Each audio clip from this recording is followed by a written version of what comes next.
E aí pessoal, tudo bem com vocês? Espero que todos estejam bem.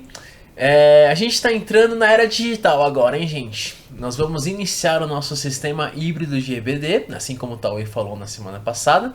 Algumas aulas serão gravadas e colocadas no YouTube, e outras aulas serão feitas pelo Zoom, gravadas também e colocadas no YouTube, tá? Então, o bom de ser digital é que nós podemos fazer efeitos especiais como isso aqui, ó. Né? Tô brincando. Mas eu queria dar o parabéns para todos vocês, para todos nós, na verdade, né? Porque nós hoje vamos terminar o Antigo Testamento. Hoje estaremos falando sobre o livro de Malaquias, que é o último livro do Antigo Testamento. E assim, ó, só para você ter uma ideia, isso aqui é uma Bíblia normal, tá? Então aqui é o Antigo Testamento e foi mais do que a metade da Bíblia já. Isso é uma vitória muito grande, então eu queria dar os parabéns para você que chegou até aqui. E o livro de Malaquias, ele é um livro que termina o Antigo Testamento de uma maneira muito boa, e você vai entender por quê, tá bom? Então na aula de hoje nós vamos dividir em 3 partes, tá? A primeira parte eu vou falar um pouquinho sobre o autor, sobre quando foi escrito, informações mais técnicas, né? A segunda parte nós vamos falar sobre o tema central desse livro, que é como se fossem debates que o povo está fazendo com Deus e algumas vezes Deus com o povo, tá? E o final nós vamos falar sobre a profecia messiânica que Deus vai falar nos últimos versos. Então, só lembrando, vão ser 3 partes, tá? Então vamos lá, começando agora, primeira parte, vai lá! Então vamos para a primeira parte e falar sobre autoria, data e contexto do livro, tá? Então eu vou começar logo de cara falando para você que nós não sabemos quem é o autor deste livro. Daí você me pergunta, ué, mas não foi o profeta Malaquias? É uma pergunta muito boa, mas eu vou te falar que Malaquias não é um nome próprio, não é o nome de uma pessoa, mas tem o significado de meu mensageiro. Então Malaquias significa o mensageiro que está trazendo a palavra de Deus para o povo. Tá? Então, mas nós não sabemos quem é esse profeta. Então é um autor desconhecido. A data escrita é 430, aproximadamente, tá? 430 a.C. Ele foi alguém que provavelmente viveu no mesmo tempo de Neemias.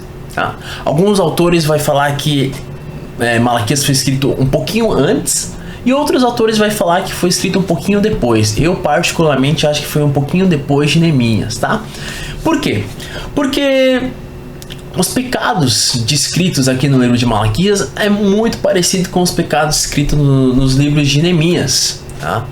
Então, não sei se você lembra, mas Neemias, ele ajudou a reconstruir os muros das cidades e exortou contra vários pecados, como casamento misto, desânimo e assim por diante, tá? Então, qual é o contexto desse livro? Então, a Susan falou, né? Ageu e Zacarias são profetas que vão encorajar o povo a voltar para a terra prometida, para Jerusalém. Vão encorajar a reconstruir o templo. Então, Zorobabel é o líder que vai reconstruir o templo. E vai encorajar o povo de Deus a voltarem para Deus. Porém, o povo está extremamente desanimado. Por quê? Porque eles nunca imaginariam que seriam levados para o cativeiro. Nunca imaginariam que iriam perder para a Babilônia. E não só perderam, mas eles ficaram 70 anos lá. E quando eles voltaram, autorizados pelo rei da Pérsia, eles continuavam nominados. Eles achavam que o Messias ia vir a libertar todo mundo e eles iam ser uma nação poderosa. Mas não era isso que estava acontecendo. Eles continuavam a ser uma nação praticamente dominada por outro povo que não era o povo de Deus. Então eles estavam extremamente desanimados. Mesmo quando um líder se levantava, quando um profeta se levantava e encorajava as pessoas, era muito rápido delas desanimarem, tá? Então esse é o contexto, e é por isso que o pessoal está aqui muito abatido, né? Outros, né, como o livro de Ageu vai falar, Alguns vão ver a reconstrução do templo e vai chorar porque não chega nem perto do que era antes.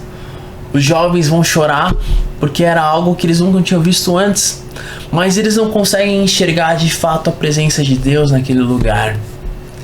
E eles vão ficando cada vez mais desanimados, cada vez mais perdendo a motivação para adorar a Deus. E aí que vai entrar o livro de Malaquias, o profeta que escreve isso. Ele vai dar uma exortação para Deus, e ele vai escrever de uma forma muito interessante, porque parece que é um debate onde Deus vai estar conversando com o povo e o povo vai estar questionando as ações de Deus. E aí que a gente vai entrar para a segunda parte dessa aula, tá bom? Agora nós vamos falar sobre o conteúdo do livro de Malaquias. E este livro ele é escrito de uma maneira bem peculiar. É praticamente um debate entre Deus e o povo, onde muitas vezes Deus vai questionar o povo e o povo vai questionar a Deus, tá bom? Então ao total são 6 debates que vão rolar aqui. O primeiro debate, o povo vai questionar o amor de Deus. Vamos dar uma lidinha aqui em Malaquias 1, dos versos 2 e 3. Eu sempre os amei, diz o Senhor, mas vocês perguntam, de que maneira nos amaste? Então o povo ele questiona o amor de Deus, fala assim, Deus, será que você nos ama mesmo? Porque não parece. Por que a gente está sofrendo tanto? E Deus vai falar, pera aí, você se lembra de Jacó e Esaú? Jacó eu escolhi amar, e vocês são descendentes de Jacó, eu escolhi abençoar vocês. E os descendentes de Esaú, se eu quiser destruí-los, eu vou destruí-los a qualquer momento. E vocês vão ver que eu escolhi vocês, eu escolhi abençoar vocês, eu escolhi amar vocês, mas vocês nem sempre escolheram me amar de volta. Então Deus ele vai falar para o povo, não questionem meu amor, porque eu escolhi amar vocês, assim como eu escolhi abençoar a vida de Jacó. O segundo debate vai ser Deus confrontando o desprezo que o povo tem para com o templo dele. O pessoal vai começar a entregar ofertas de qualquer jeito, de animais defeituosos, e não só isso, os sacerdotes vão começar a aceitar isso. Vamos dar uma lida aqui em Malaquias 1, verso 8, a partir do verso 8, tá? Na hora de trazerem animais cegos para sacrificar, vocês não veem mal algum.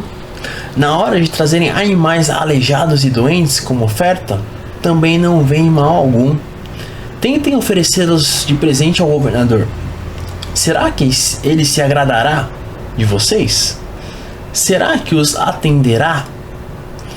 Pergunta o Senhor dos Exércitos. Então Deus está questionando, por que vocês estão entregando sacrifício de qualquer jeito, fazendo sacrifício de qualquer jeito, entregando animais defeituosos? E não só isso, a própria liderança, os sacerdotes aceitavam os animais e não estavam nem aí. A própria liderança encorajava o pessoal a entregar as ofertas de qualquer jeito, fazer os sacrifícios de qualquer jeito, né? E Deus ele ainda vai falar assim, ó, gente, era mais fácil fechar o templo, porque pelo menos vocês não profanavam esse lugar santo, que é a minha morada. Vocês estão aí fazendo tudo de qualquer jeito. Que nos faz questionar hoje, né? Como será que está o nosso coração quando nós entregamos o nosso tempo para Deus, né? Quando entregamos as nossas ofertas, a nossa vida para Deus, será que a gente está entregando só uma pequena parte, a parte que sobra? Será que a gente está entregando de qualquer jeito? Será que a gente está fazendo as coisas de coração mesmo? Porque às vezes, acho que Deus fala assim, era melhor você nem estar fazendo isso, porque não está agregando em nada. Eu vejo seu coração não está preocupado em ser transformado pelo meu espírito. Seu coração está só fazendo isso por fazer. E a gente precisa começar, e o livro de Malaquias, né, o profeta, ele nos convida a fazer essa reflexão. O que será que a gente está entregando para Deus? Quais são as nossas ofertas que estamos dando para Deus? Será que são só sobras? Será que é aquilo que a gente não quer, que a gente entrega para Deus? Ou será que nós estamos entregando do bom e do melhor para Deus, porque Ele é quem nos dá tudo? Então é isso que vai estar refletindo no segundo debate, tá? O terceiro debate vai ser Deus questionando o povo do porquê que eles escolheram quebrar a aliança sagrada do casamento para se casarem com mulheres de outras religiões, as religiões pagãs. Vamos dar uma lida aqui em Malaquias 2, o verso 11. Judá tem sido infiel. Uma coisa repugnante foi cometida em Israel e em Jerusalém. Judá desonrou o santuário que o Senhor ama. Homens casaram-se com mulheres que adoram deuses estrangeiros. E o verso 16 vai falar: eu odeio o divórcio, diz o Senhor, o Deus de Israel. E também odeio o homem que se cobre de violência como se cobre de roupas, diz o Senhor dos Exércitos. Por isso, tenham bom senso, não sejam infiéis. Eu acho muito interessante, né? Como a aliança do casamento nos ensina sobre a aliança que Deus faz conosco. E o casamento hoje está muito fragilizado, né? Nós podemos ver que o divórcio está cada vez mais presente e o casamento está cada vez mais descartável. Então nós precisamos tomar esse cuidado, porque se nós não entendemos bem o casamento,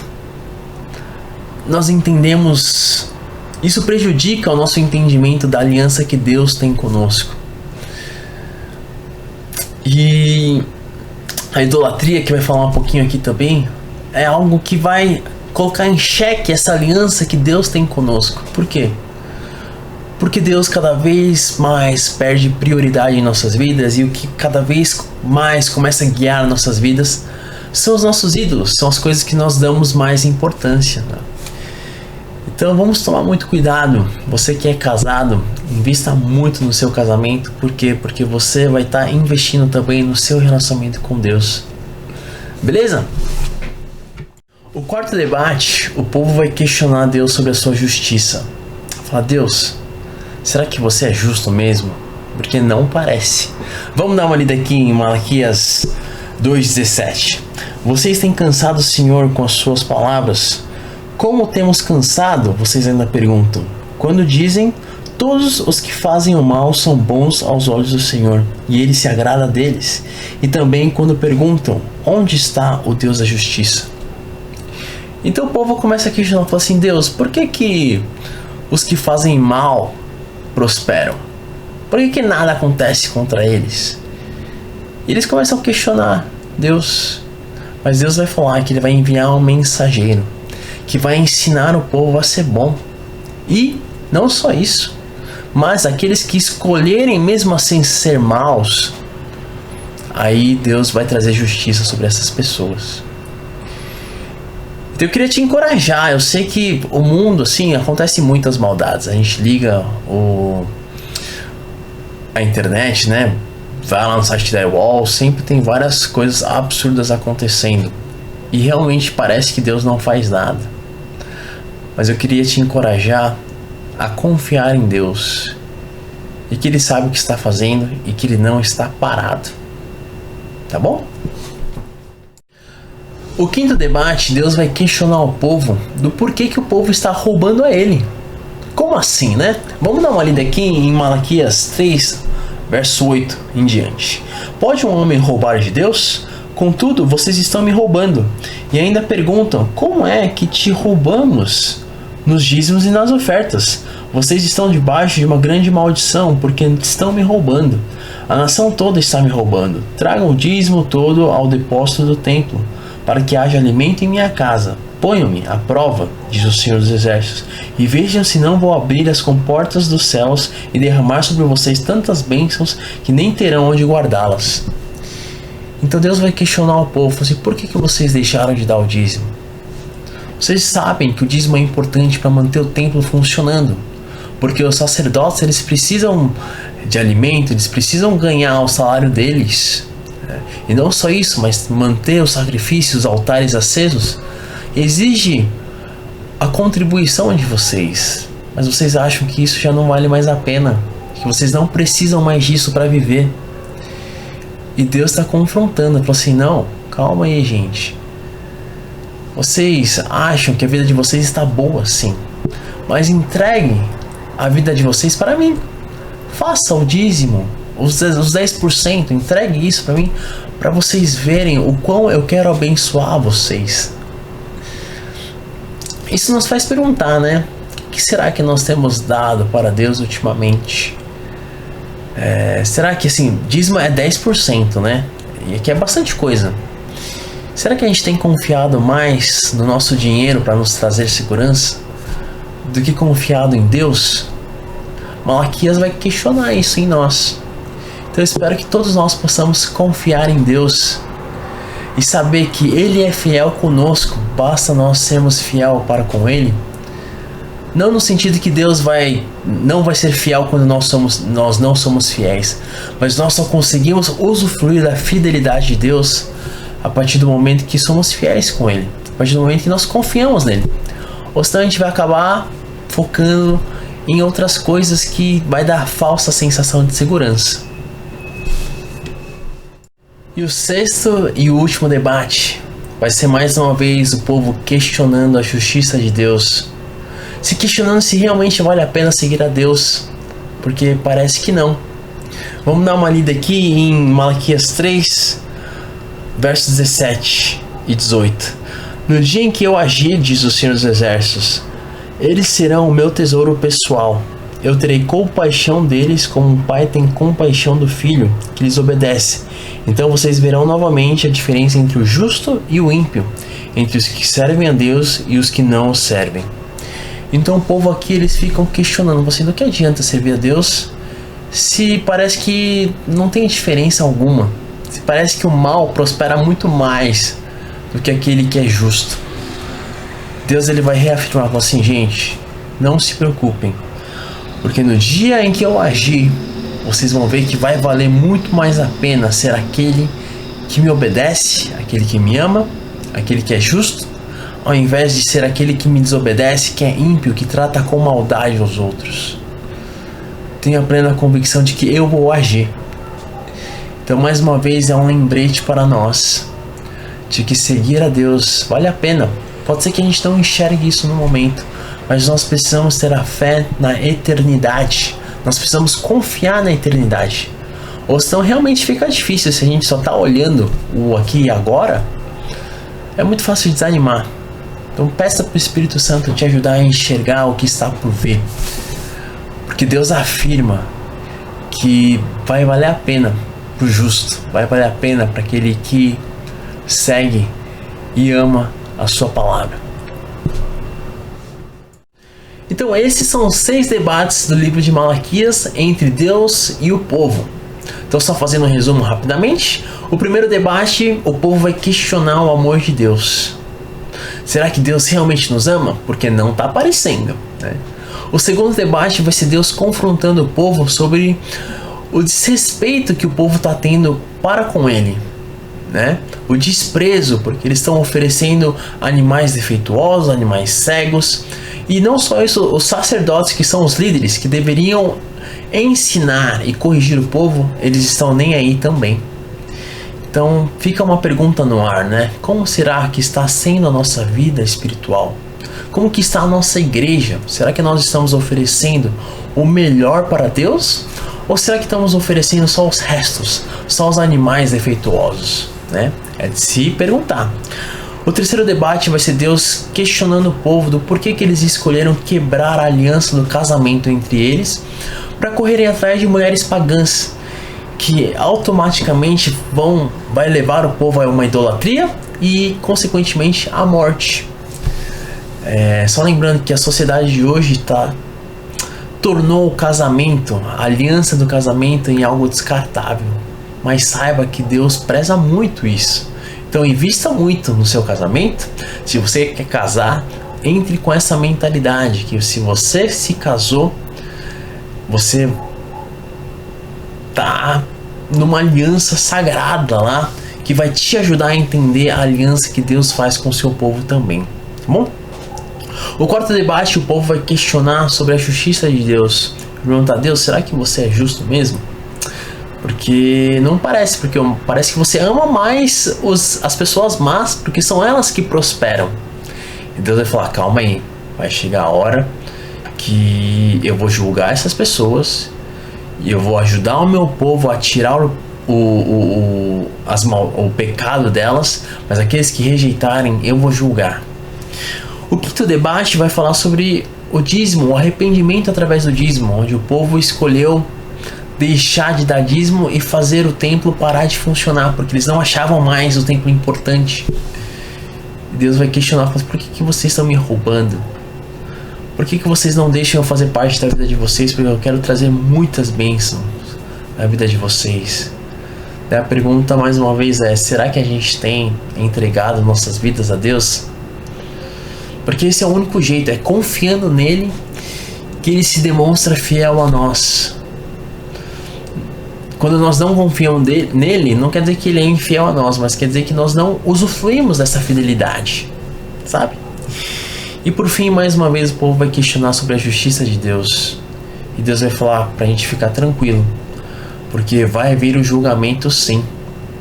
Se nós olharmos só o curto prazo, a gente realmente fica desesperado.